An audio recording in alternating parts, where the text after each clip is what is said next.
Mr. and Mrs. Nuamah are a testament of the impact our knowledge on livestock farming, which we have freely given out right here on our YouTube channel, is making. We came your way with part 1 of their visit to our farm. Well, we bring you part 2 of that video today. Please stay tuned and enjoy the video.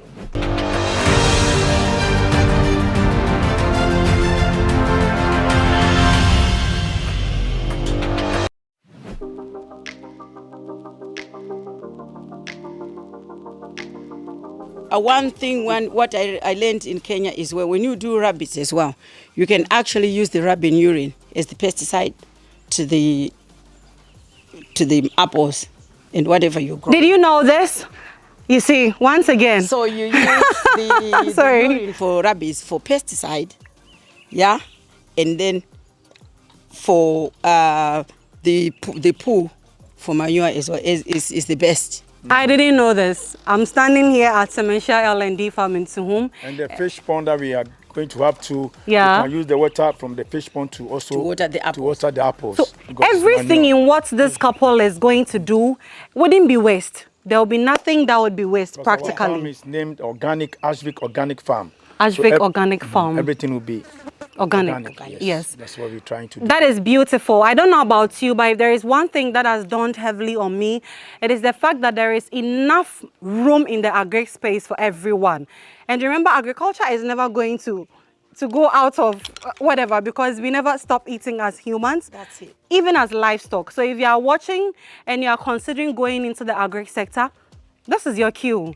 Remember, you are never alone. You see this couple, they are wilder than you. So you better come out of your corner and start doing what you want to do. Anyway, this is a structure you've seen me talk about several times, but for the sake of my couple that is here with me today, this is a lactating pen.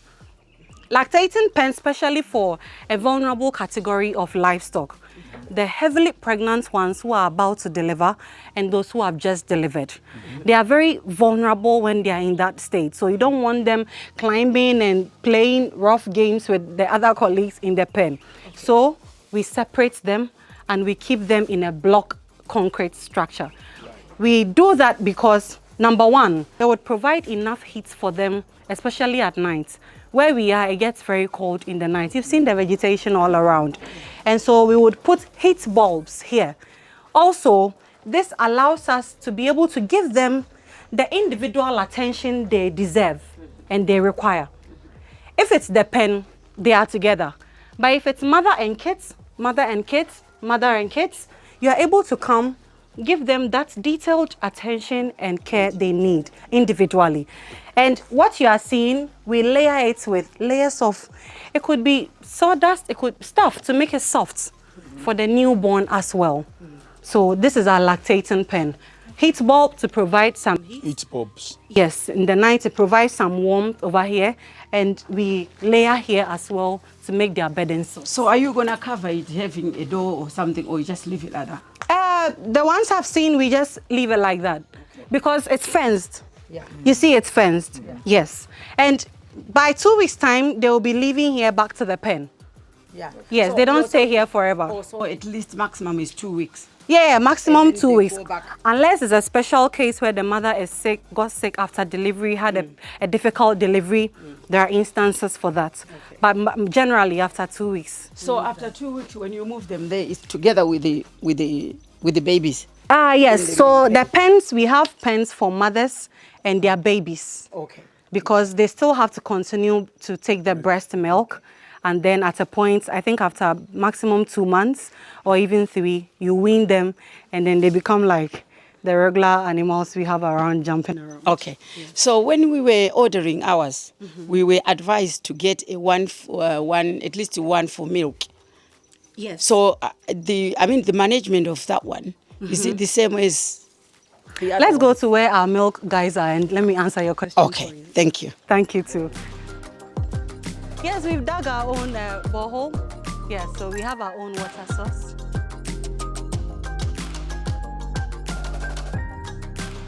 This structure is a treatment center. So we will have veterinary services here. We will have the artificial insemination project we'll be embarking on soon here, the embryo transfer and all of that. Basically, this is the treatment center. So once again, what you see on YouTube is real, and this is where all of that is going to take place. That's why Fred keeps traveling around a lot more of late, because we have to get all the knowledge we need to be able to kick things running. Now, So in a situation that I've got mine that needs services. yes, this is a Semanhyia grass. It used to be together like that, but I did a video, we posted a video recently on the importance of demarcating them. So it's called paddocks. This is one paddock, the next paddock. I want you to go watch that video. It will tell you the importance of why we actually demarcated them into paddocks. Yes, but this you are seeing is Semanhyia grass. So the treatment center, if mine are not well, then we can bring it. Bring them over. Yes. So let's go see our sunny goat. They are milk producing goats. Let's climb up. They are real lake goats. They won't be aggressive at all. Hello guys. I've got visitors for you today. Oh, and they are pregnant. So we've got good news coming soon. Wow. Yeah, how are you? So they can be pregnant as well. I thought it's just for milk. No, actually, when they are pregnant and they deliver, naturally they produce plenty milk. Yeah. But when they have their own newborn, they produce so much that it's more than enough for their own babies. And that is when others benefit from. Wow. Am I making sense? Yes. So that means ours is going to grow like big like that. Just feed it well. That's why Fred talks about one of the fundamental principles to do well in livestock farming, which is nutrition. Yeah. He talks about the breeding, he talks about farm management, infrastructure, and their health as well. Okay, so it's very important. Done. Right, so let me take it from your question about the dairy goats. Yeah. These are the sunning goats, a special type of dairy goats. Here at our farm, we are not into milk production or cheese or yogurt or anything like that. We've brought them here because we've projected into the future and covered every unforeseen circumstance that wouldn't be pleasant. What if your goat delivers and the mother dies? It happens to humans. What makes you think it can't happen to animals? What happens to the newborn baby then? That's when these guys come in. We had a goat that produced 3 for us recently. Naturally, that goat is not a dairy goat, so it couldn't produce enough, more milk, enough for the 3. That is when these guys come in.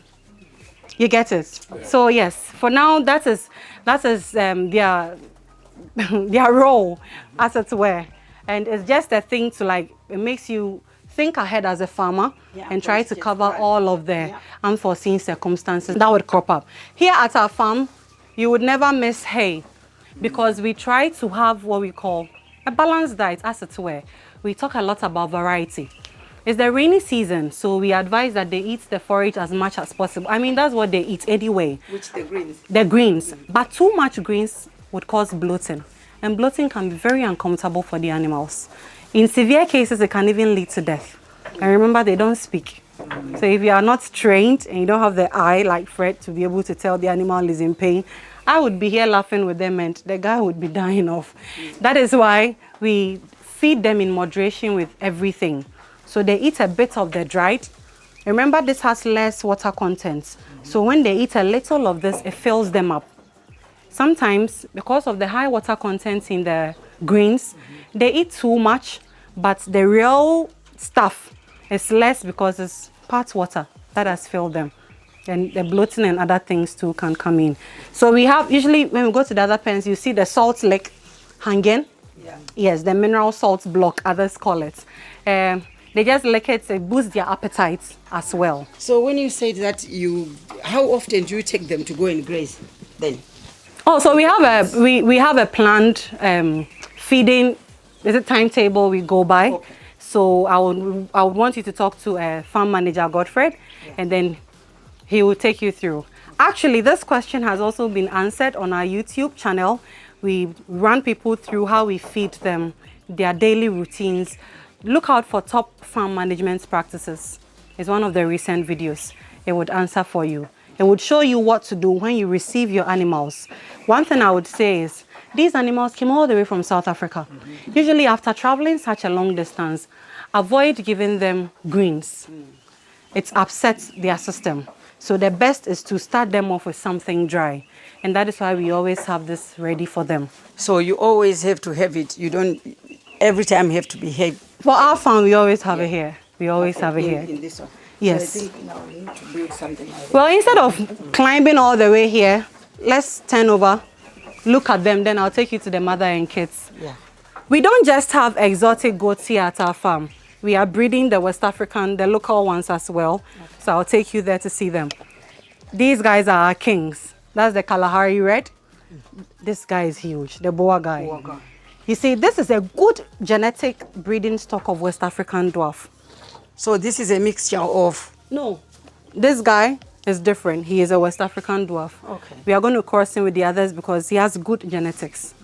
Yes, so it's like the best when it comes to the locals. That is what this guy So what do you stands call for. it?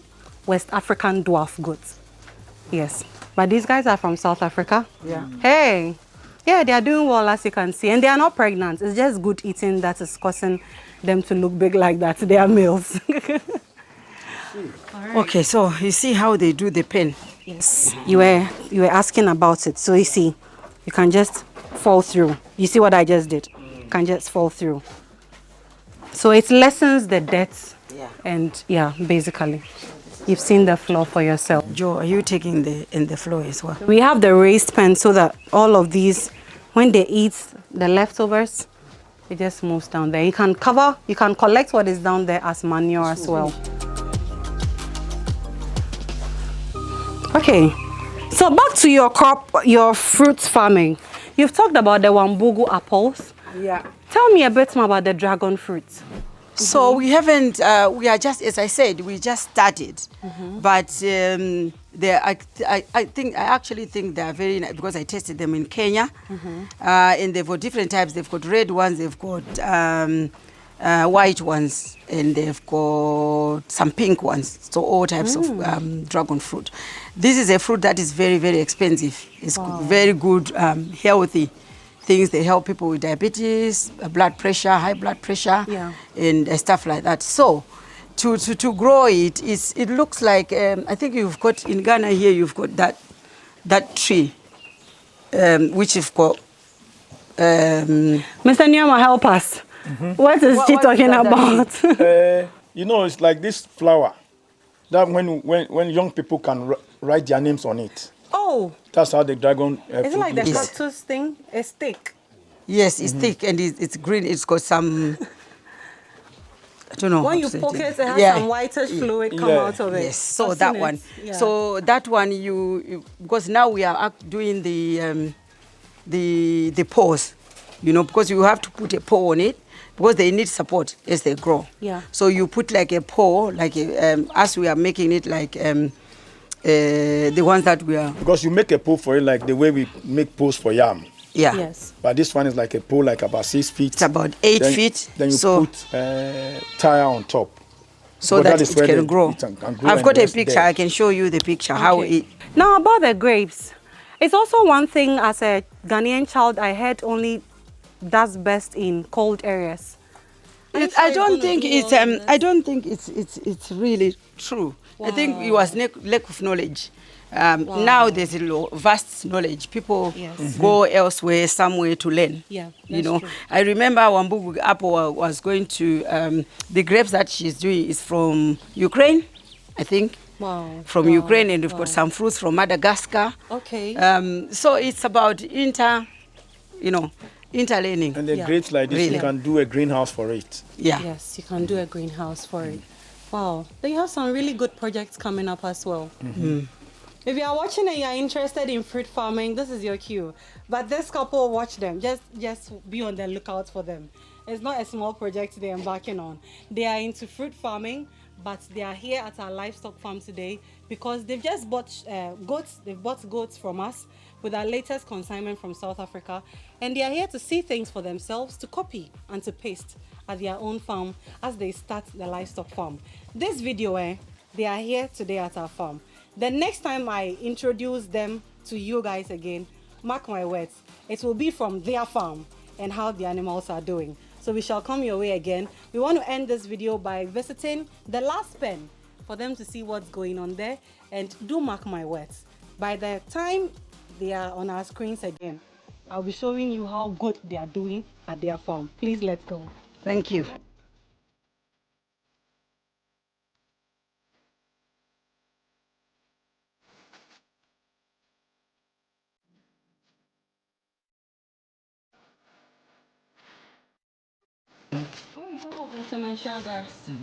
See, These are from the seeds, isn't it? So right now, what time do you cut it to dry it? oh, when they are mature, you can cut them out. You see how they look now? You can cut and dry now. All right. This, you can cut and dry now. Right. Yeah. So do you have So when you cut it, the under will Yes. come again. Yes, we do. Yes, it just grows. You cut, it just grows back. You cut, it just grows back.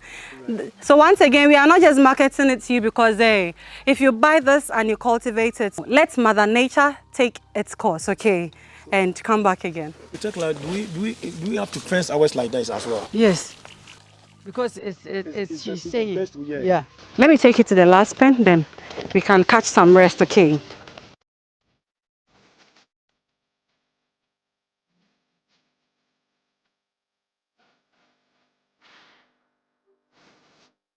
This is the exercise yard, because sometimes they just want to climb down when the sun is down and relax. It's not every time they are eating plenty like that. So Sometimes. this is where their playground. Yes, playground. Yes, that's the term. This is their playground.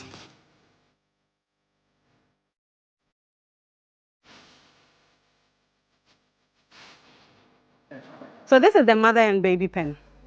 Okay. This is the mother and baby. You see, this is also a baby. Yeah, so this mother was crossed with a boa. And it looked like the boa's genes are stronger, so the babies came out With brown hair. boa. Yeah, that's a Kalahari female as well. Anyway, we'll end the video here.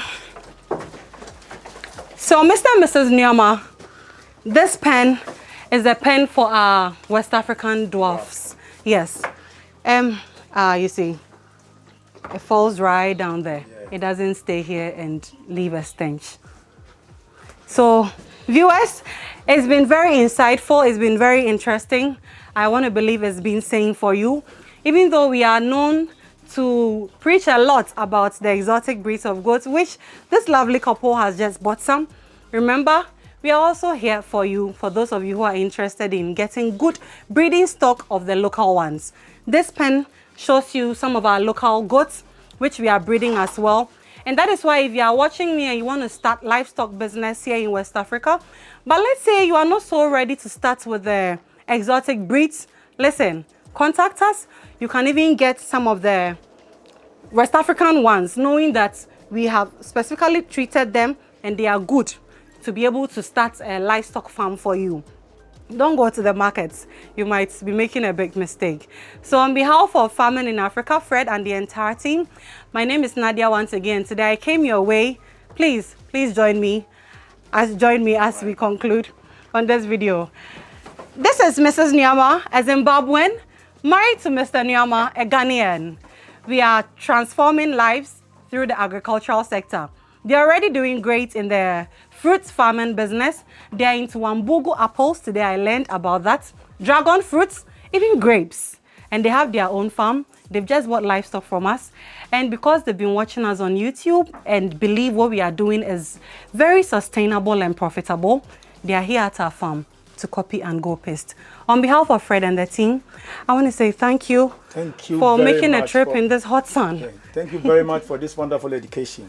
Thank you. It will go a long way to help us. Thank you very much. Thank you to Mrs. Thank you very much, Nadia. Thank and you. I'm sure we are going to cut it. We are going to pest. See, they are not just copying, no, they are cutting. If they cut, we won't get some. But guys, it's been very insightful and we'll come your way again next time. Hopefully, next time they're on our screens, we would be at their farm showing you how their animals are doing well. We love you and continue to follow us on all social media platforms. Thank you. Bye-bye.